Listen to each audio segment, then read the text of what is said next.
Bobo kudenga vanosiva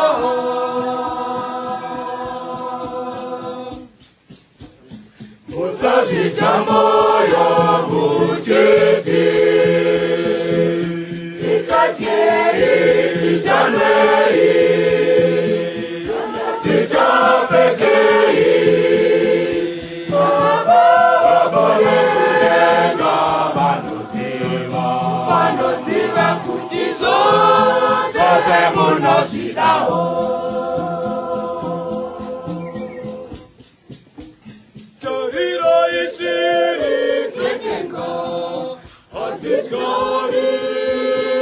Uye hatikowiri Musate tokoteri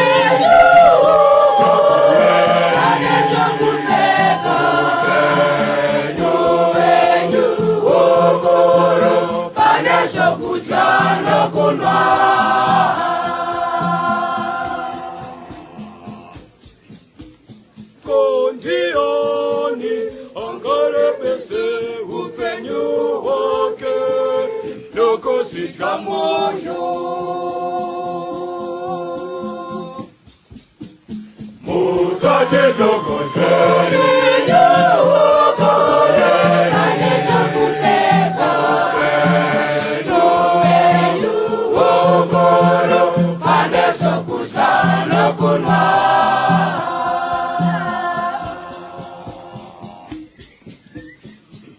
Wangararai makuriro moruva esango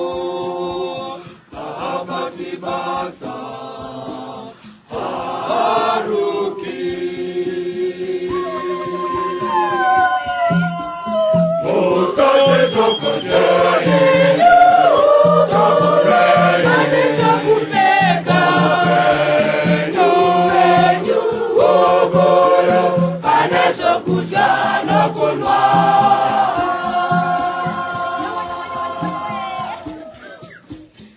Asinyangwe Solomoni paukuru wake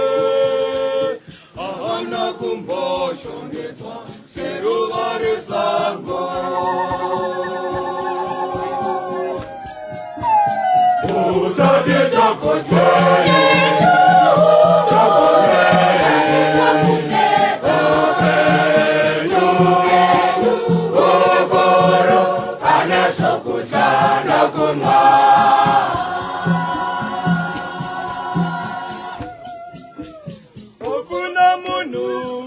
Shandire vatenzi vavere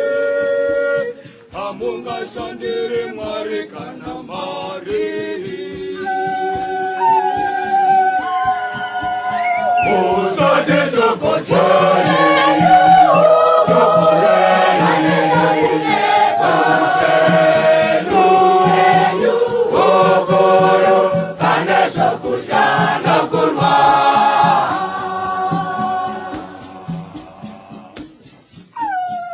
Jangira zose Sagai umambo wamore Nuhuru Rambi Musate dokoteri